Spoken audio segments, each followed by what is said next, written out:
दी। असहयोग आंदोलन गांधी जी ने 1920 को आरंभ किया। विद्यार्थियों के अध्ययन के लिए अनेक शिक्षण संस्थाएं जैसे काशी विद्यापीठ, बिहार विद्यापीठ, गुजरात विद्यापीठ, बनारस विद्यापीठ, तिलक महाराष्ट्र विद्यापीठ एवं अलीगढ़ मुस्लिम विश्वविद्यालय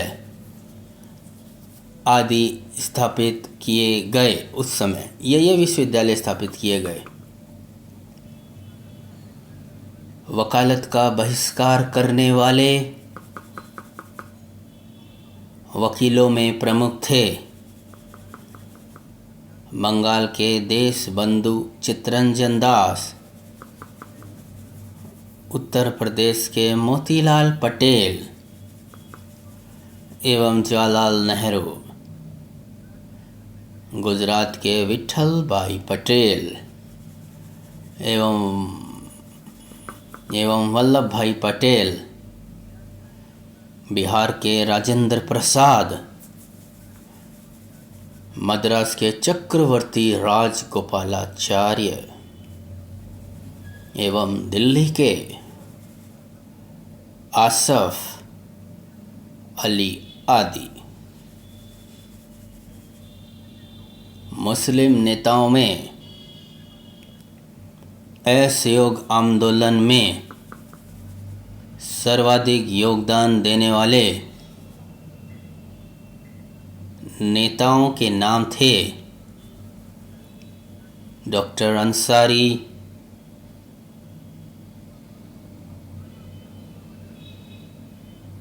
अबुल कलाम आज़ाद, शौकत अली, मोहम्मद अली आदि। गांधी जी के आह्वान पर असहयोग आंदोलन के खर्चे की पूर्ति के लिए 1921 में तिलक स्वराज्य फंड की स्थापना की गई, जिसमें लोगों द्वारा 1 करोड़ से भी अधिक रुपया जमा किया गया। 1919 के सुधार अधिनियम के उद्घाटन के लिए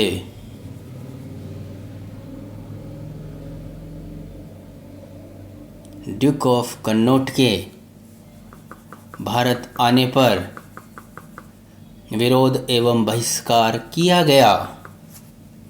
1921 में असहयोग आंदोलन अपने चरमोत्कर्ष पर था। सरकार ने असहयोग आंदोलन को कुचलने का हर संभव प्रयास किया।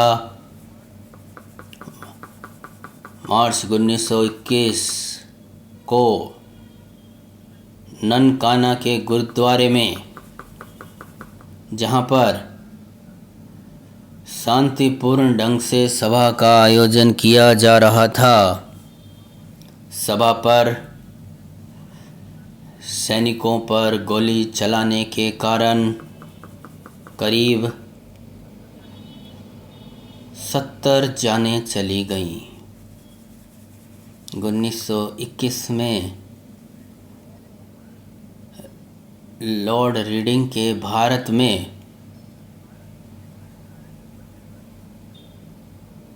के जब वायसराय बने, तब दमन चक्र और भी अधिक कड़ाई से चालू कर दिया गया। मोहम्मद अली, मोतीलाल नेहरू, चित्तरंजन दास, लाला लाजपत राय, मौलाना आज़ाद, राजेंद्र प्रसाद, सरदार पटेल जैसे नेता गिरफ्तार कर लिए गए। मोहम्मद अली पहले नेता थे जिन्हें सर्वप्रथम असहयोग आंदोलन में गिरफ्तार किया गया। अप्रैल 1921 में गांधी जी ने वायसराय रीडिंग से मुलाकात की।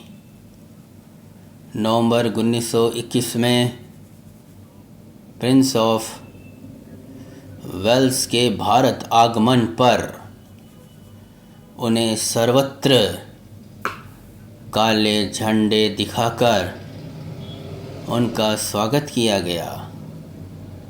गांधी जी ने अली बंधुओं की रिहाई नहीं किए जाने के कारण प्रिंस ऑफ वेल्स के भारत आगमन का बहिष्कार किया। राजकुमार के इस अपमान के बदले में सरकार ने कठोर दमनकारी नीति का सहारा लिया। परिणाम स्वरूप स्थान स्थान पर लाठीचार्ज, मारपीट, गोलीकांड आम बात हो गई थी। करीब 60,000 लोगों को इस अवधि में बंदी बना लिया गया।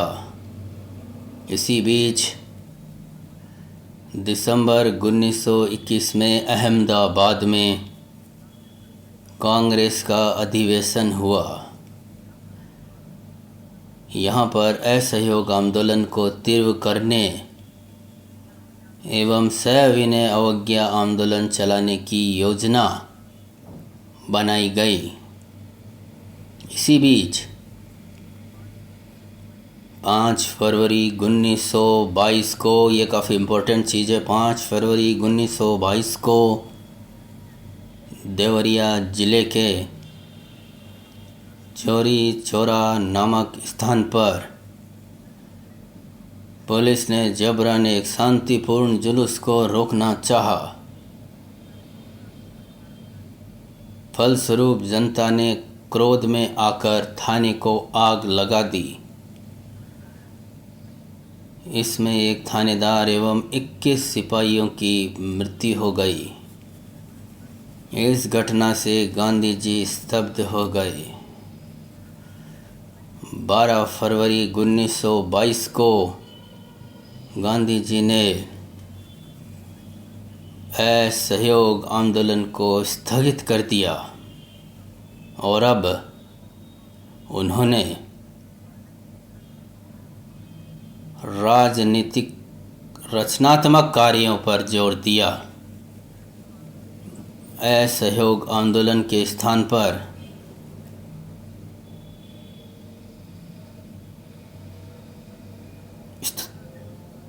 असहयोग आंदोलन का जो स्थगन हुआ उस पर मोतीलाल नेहरू ने कहा, यदि कन्याकुमारी के एक गांव ने अहिंसा का पालन नहीं किया तो उसकी सजा हिमालय के एक गांव को क्यों मिलनी चाहिए। सुभाष चंद्र बोस ने असहयोग आंदोलन के स्थगन पर कहा था। ठीक उसी समय जबकि जनता का उत्साह अपने चरमोत्कर्ष पर था, असहयोग आंदोलन को वापस लौटाने का आदेश देना राष्ट्रीय दुर्भाग्य से कम नहीं है। आंदोलन के स्थगित करने का प्रभाव गांधी जी की लोकप्रियता पर निश्चित रूप से पड़ा। 13 मार्च 1922 को गांधी जी को गिरफ्तार कर 6 वर्ष के कड़े कारावास में भेज दिया गया। स्वास्थ्य संबंधी कारणों से गांधी जी को 5 फरवरी 1924 को रिहा अंग्रेज़ों द्वारा कर दिया गया। इसके बाद में नेक्स्ट वीडियो में हम पढ़ेंगे। ये था गांधी जी का असहयोग आंदोलन है। उम्मीद है आपने इससे ज़रूर कुछ समझा होगा कि किस तरह गांधी जी ने असहयोग आंदोलन चलाया और अंग्रेज़ों की जो दमनकारी नीति थी उसको समस्त भारत में प्रसारित करने का काम किया। इससे यह ज़रूर हुआ कि जो आंदोलन पहले छोटे स्तरों पर हो रहा था अब एक उसकी व्यापकता आ चुकी थी।